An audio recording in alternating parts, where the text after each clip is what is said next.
भारत कुछ सालों में ऐसे मिशन को करने जा रहा है जिससे भारत का डंका पूरी दुनिया में बजेगा। ये मिशन आने वाले सालों में किए जाएंगे, जिनको करने की मंजूरी और बजट सरकार ने दे दी है। क्या आपने कभी सोचा है कि धरती से दो अलग अलग चीज़ें स्पेस में भेजी जाएं और स्पेस में जाकर वो आपस में जुड़ जाएं और इसी तरीके से फिर से वापस धरती पर आ जाएं? जी हाँ, भारतीय स्पेस एजेंसी इसरो ये कारनामा करने जा रही है। तो चलिए जानते हैं इस मिशन के बारे में।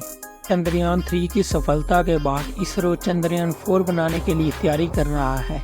भारत सरकार ने चंद्रयान 4 मिशन को मंजूरी दे दी है।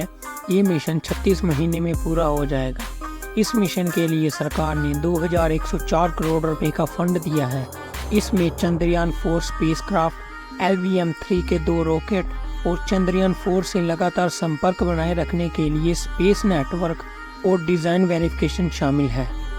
इसरो के चीफ डॉक्टर एस सोमनाथ ने कुछ महीने पहले ही कहा था कि चंद्रयान 4 एक बार में लॉन्च नहीं होगा, इसे 2 हिस्सों में लॉन्च किया जाएगा। इसके बाद अंतरिक्ष में इसके मॉड्यूल्स को जोड़ेंगे। इस टेक्निक को डॉकिंग कहा जाता है। यही तकनीक भविष्य में भारतीय अंतरिक्ष स्टेशन बनाने में मदद करेगी। चंद्रयान 4 में 5 मॉड्यूल होंगे: propulsion module, descender module, ascender module, transfer module और री एंट्री मॉड्यूल। चंद्रयान 4 चांद की सतह से मिट्टी का सैंपल लेकर वापस आएगा।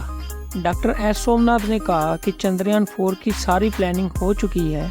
कैसे लॉन्चिंग होगी, कौन सा हिस्सा कब जाएगा, उसे कैसे स्पेस में जोड़ेंगे, फिर कैसे चांद पर उतारेंगे, कौन सा हिस्सा वहीं रहेगा, कौन सा हिस्सा सैंपल लेकर भारत वापस आएगा। उन्होंने कहा कई लॉन्चिंग इसीलिए होगी क्योंकि हमारे पास अभी उतना ताकतवर रॉकेट नहीं है जो चंद्रयान 4 को एक बार में ही लॉन्च कर सके। आसान भाषा में कहा जाए तो चंद्रयान 4 मिशन में 2 रॉकेट अलग अलग उपकरणों के 2 सेट चंद्रमा पर लॉन्च करेगा, चंद्रमा पर उतारेगा, मिट्टी और चट्टानों के सैंपल इकट्ठे करेगा, उन्हें बॉक्स में रखेगा और फिर चंद्रमा से उड़ान भरकर पृथ्वी पर वापस आएगा। फिर से हर एक गतिविधि को पूरा करने के लिए अलग अलग उपकरण डिज़ाइन किए गए हैं। सफल होने पर यह प्लानिंग भारत को स्पेस रिसर्च के क्षेत्र में बहुत आगे ले जाएगी। इसरो के चीफ डॉक्टर एस सोमनाथ ने कहा कि हमारे पास स्पेसक्राफ्ट के हिस्से को जोड़ने की टेक्निक है।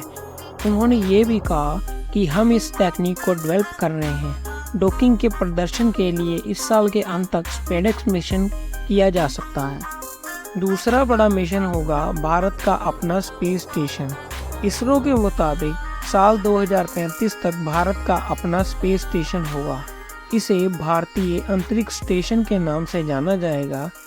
इसका वजन 52 टन होगा और ये पृथ्वी से लगभग 400 किलोमीटर की कक्षा में रहेगा, जहां अंतरिक्ष यात्री 15 से 20 दिनों तक रह सकते हैं। भारतीय अंतरिक्ष स्टेशन को कई टुकड़ों में लॉन्च करके अंतरिक्ष में ही जोड़ा जाएगा।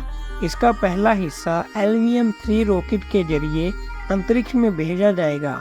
उम्मीद है कि इसकी पहली लॉन्चिंग 2028 में होगी। भारतीय अंतरिक्ष स्टेशन 5 अलग अलग हिस्सों में जोड़कर बनाया जाएगा, जिस पर हमारे वैज्ञानिक अभी काम कर रहे हैं। पिछले साल नासा के प्रमुख बिल नेल्सन भारत दौरे पर आए थे। उस दौरान उन्होंने भी कहा था कि भारतीय अंतरिक्ष स्टेशन बनने में अमेरिका और नासा दोनों मदद करने को तैयार हैं। बिल नेल्सन ने उस समय कहा था कि भारत के पास 2040 तक अपना स्पेस स्टेशन होगा, लेकिन संभावना है कि ये काम इससे काफ़ी पहले पूरा हो जाए। बिल नेल्सन ने कहा था कि कौन सा भारतीय एस्ट्रोनॉट इंटरनेशनल स्पेस स्टेशन जाएगा, यह तय करना इसरो का काम होगा। अगर भारत चाहेगा तो अमेरिका और नासा उनकी मदद के लिए पूरी तरह तैयार है, लेकिन ये फैसला भारत को लेना होगा। ये दोनों मिशन पूरा होने के बाद भारत स्पेस रिसर्च के क्षेत्र में बहुत मजबूत हो जाएगा।